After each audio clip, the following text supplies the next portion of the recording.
He brings on the table commitment, directional approach.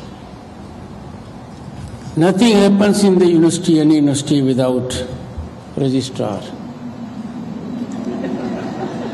Registrar and general secretary are equivalent.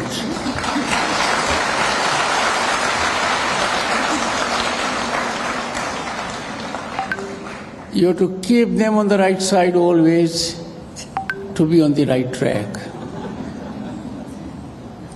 As chairman Rajya Sabha, when I sit in my chair, on the right side is the government, on the left side is the opposition.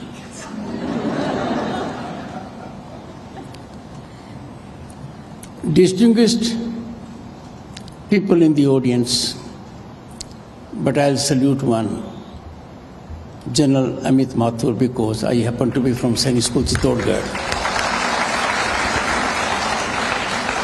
I know there are very distinguished people, but this one connection makes our relationship little different, and I'm sure others will appreciate.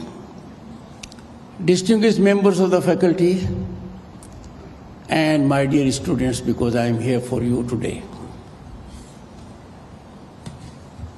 Dr. Ashok Gupta has chosen a subject that has three facets. First is women, related to Viksit Bharat. The second aspect is also equally important, and that is role of women and education. I'll first start with Viksit Bharat. Friends, most do not understand the contours of Viksit Bharat. We are aspiring for a Viksit Bharat at 2047. A great marathon march is on for it. All stakeholders are converging. Already, in last few years, we have come to a very high level. We are the fifth largest global economy on the planet. In next 2 years, we will be head of Japan and Germany to be the third. We are the third largest purchasing power in the world. We are most vibrant, functional democracy on the planet. Then what is that Viksit Bharat we are looking for?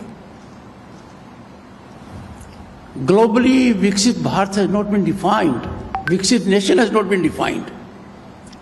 But you have to read into it through several mechanisms. And one is per capita income. We have to take our per capita income eightfold to give Bharat the status of a developed nation. And for that, some fundamentals are required. And one fundamental is, do we have the right ecosystem? The first element of ecosystem is hope and possibility. Now we are living in an environment of hope and possibility.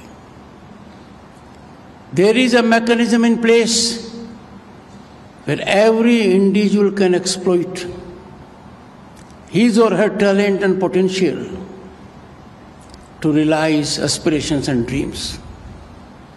And for that, two things were required. One, equality before law. Equality before law, the provided by the Constitution, had eluded us for long. Some people thought they are more equal than others. Some thought we are beyond the reach of law. We are above law. But a big change that has taken place is that equality before law is now a ground reality. Privileged pedigree, that is special class, that carried an idea, they have immunity from law, are being rendered accountable to law. That's a big change, and a change for young boys and girls. More girls are here. Second is corruption. Any society driven by corruption, driven by greasing of the palm, driven by liaison agents, driven by a system that without corruption you cannot get a job or a contract, is certainly against the rise of the youth. Corruption eats into the talented. Corruption neutralizes meritocracy. A big change has taken place. Power corridors, once infested with corrupt liaison elements, those who extra legally leveraged decision making, who provided contracts and jobs without merit being a consideration, those corridors have been neutralized. You would have seen now that there is transparent, accountable governance in the country. And this has been brought about by technological penetration right up to the villages, where money is transferred without intermediary.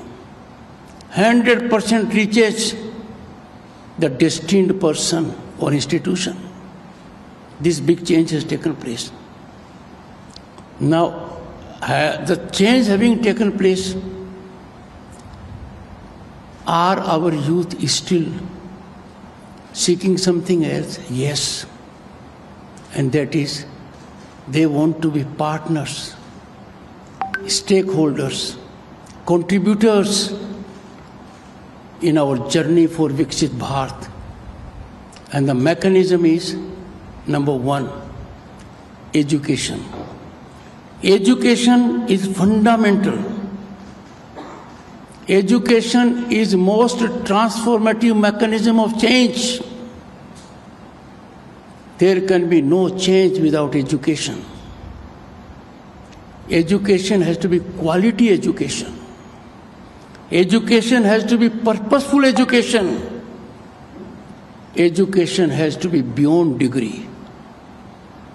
Pursuit of degrees one after another is not the right approach to education. And that is why after 3 decades, the country came to have national education policy that allows students full exploitation of their talent. They have been distanced from degree-oriented education. It has been focused on skill education, aptitude. Simultaneously, you can pursue courses. By and large, the nation has adopted the national education policy. I appeal to the students, to the states that have not done it, to think about their youth, to think about future of their youth, and adopt this well-evolved national education policy. So education brings about equality. Education cuts into inequities. Education is a great leveler of societal system. Education provides oxygen to democracy. Therefore, education is fundamental.